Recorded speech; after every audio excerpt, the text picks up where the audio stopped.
I forgot how to show you guys how I did the little socket for the half sphere that comes in contact here with the vise thread. So I'm just going to show you guys real quick. Yeah, so I thought I'd show you the pamphlet that the vise came with. There's that broken piece. Yeah, this is the pamphlet that the vise came with. Technical document, operation manual, test certificate, and packing list. I don't know, maybe you could all read along with me here. Main use and performance. This product is main attachments to precision millings, grinders, and C machines, which I believe is numeral control machines. So, when active mouth of the tongs level migration above its half sphere can have a vertical down pressure, therefore the clamp workpiece cannot surface the boat. The mouth of the tongs opens the opening to be possible to act according to 4 direction changes. And then it goes on here, number 2, uses and maintains. Number 1, advert. Middle has an adjuster bolt in active mouth of the tongs behind. Uses in eliminating the nut with pliers body between gap. Enable between both to have a correct connection. If connects too tightly on the active mouth of the tongs, half sphere can shift. Too loose, guide screw and nut not concentric. The guide screw passes time is difficult. In the transportation and the operation forbid strictly the wrap and the collision. Otherwise, the precision is unable to guarantee. In order to guarantee the operation is nimble, all active parts need to be lubricated frequently. But yeah, get a load of this. I've taken measurements and stuff for this vise, and it doesn't apply. Just has examinations that you could do, little diagrams, but it's not very accurate. And then get a load of the test certificate. Name, machine vise, model, something Wong 2000. The product conforms to the standard qualified. After the examination, permits the X-War. It's from Inspector Gadget. Get a load of the date. So here I'm just going to use a 3/8 ball nose, just so we can get some use out of this half sphere. And we're just going to use it right here on that part. It's nothing critical. It's just where the thread contacts the sphere. And I believe how that works is actually on these Kurt style vices. Like this is just a cheap import, but it's kind of like a Kurt style vise.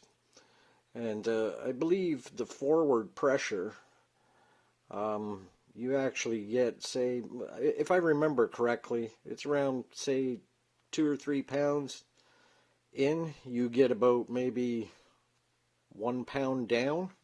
So your workpiece doesn't,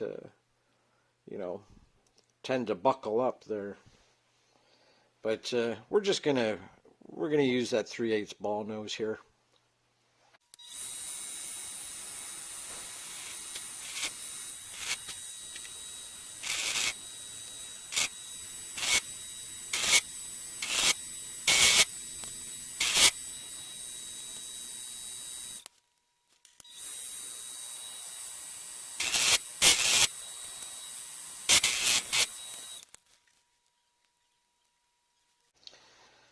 Now, all I did was open that up a little bit here because apparently it wasn't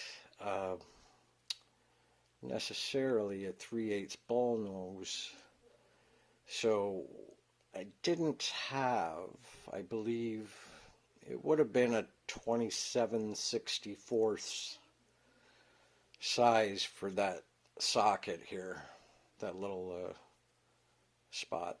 So I just opened it up a bit after I used the 3/8 ball nose, and it's a much better fit.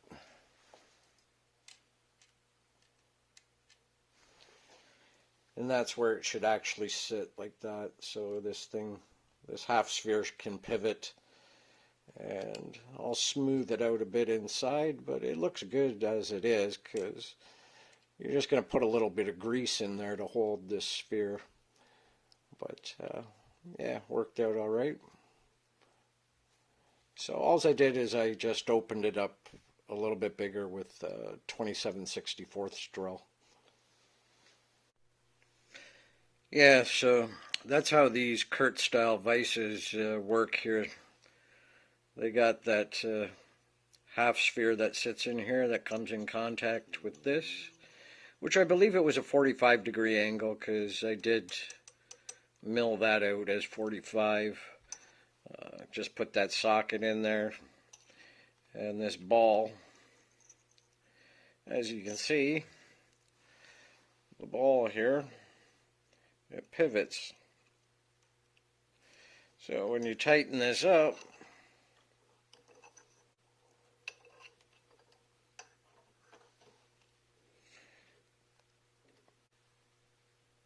you get a pressure inward and then downward. Yeah, so when you put this back in, you just throw a little bit of grease in here and that'll hold it in place, and then that can pivot freely when it meshes up with the thread.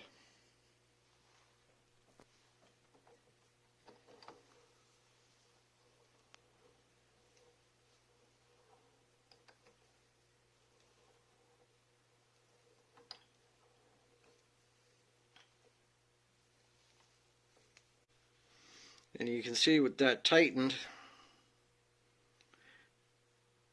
meshes up perfectly.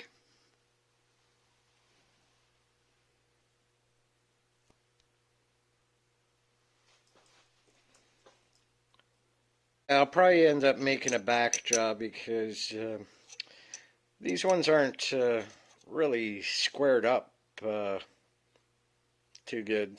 I took some measurements of them, and they are off a bit. And you can see there's gaps at the bottom of this one, and chips have been getting under there. But it's too bad I couldn't do some heat treating.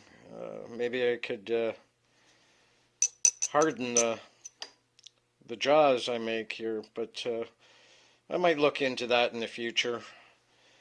Yeah, so me repairing this vise turned out alright. It's pretty precise now. I squared it up. Like I said, this floating jaw was not squared up properly whatsoever. I had to square it up. And it's now square with this jaw. And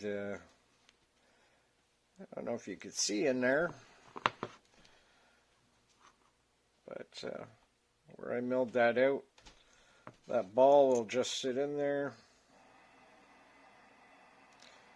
You just use a little bit of grease, and we were actually able to get some use out of that, so we'll actually end up getting that downward pressure after all. And you know, the workpiece cannot surface the boat.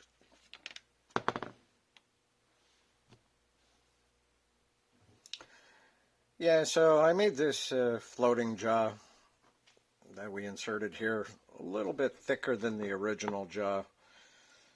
It's about an eighth thicker, but we could always take that down to size as well if I want to change that. But I'm probably going to do a back jaw just because that back jaw wasn't precise. And that way the chips don't get under that back jaw as well like it's been doing. But all in all, the vise works great. Tried it out. It's precise as I can get it. Now that I've squared that up. Yeah, I can't complain. It's actually worked out really well. So I thought I'd just show you guys. Another thing I might mention about these vices, they said that they were, well, it is ground, like this jaw's been ground, but they also say it's been hardened. How hardened? I wouldn't bet on it. I already know that the files grab pretty good. And that's a really good chunk that I took out. So I could actually file that away to nothing. If the end mill hit it,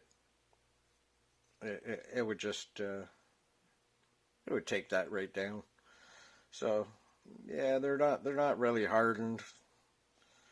I just thought I'd share it. It's a shame because these were the only types of vices that I thought would be suitable for this mini mill. And I'm actually reluctant to even look at another one of these, but if worse comes to worse, I guess I would have to. But I think in the future, I'm probably just going to make my own milling vise and look into maybe getting it hardened. But it would be nice to have a surface grinder, that's for sure. But we got this all nice. Got a nice finish from the end mill here. I just took a stone to it, make sure there's no burrs or anything. But yeah, worked out well. Yeah, so I'm going to have to get moving on working on that hit and miss engine soon.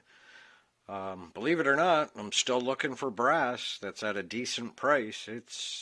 The prices are insane, and it's not even the size I need. So I'm still searching for that brass.